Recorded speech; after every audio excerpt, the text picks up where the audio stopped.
ఇది చూసాక మీకు క్రేజీగా అనిపిస్తుందో లేదో కానీ నాకైతే టూ మచ్ క్రేజీగా అనిపించింది. సో నేను టీ ఆర్డర్ చెప్పాననమాట.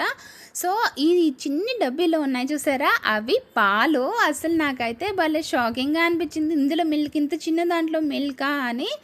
సో మొత్తానికి యాడ్ చేసిన తర్వాత ఓకే, అసలు కలర్ చేంజ్ కూడా అవ్వదు అనుకున్నాను, బట్ అయ్యింది. ఓకేగా ఉన్నాయి. ఈ చిక్కీ అయితే ఫుల్ నిద్రపోయింది.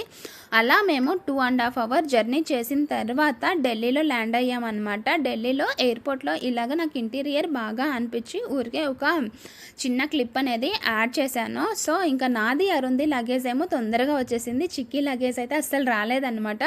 ఇంకా నీ లగేజ్ రాదు వాళ్ళు తీసేసుకున్నారని టీస్ చేస్తుంటే లేదు వస్తుంది అని అది వెయిట్ చేసి తీసుకునిందనమాట. సో మొత్తానికి అలాగా లగేజ్ అంతా కలెక్ట్ చేసుకునేసి సరిగ్గా మాకు క్యాబ్ కూడా వచ్చేసింది. ఇంకా మాకు ఢిల్లీ జర్నీ అనేది స్టార్ట్ అయిపోయింది. ఎక్కడికి వెళ్ళాము, ఏం చూసామనేది నెక్స్ట్ వీడియోలో పోస్ట్ చేస్తాను.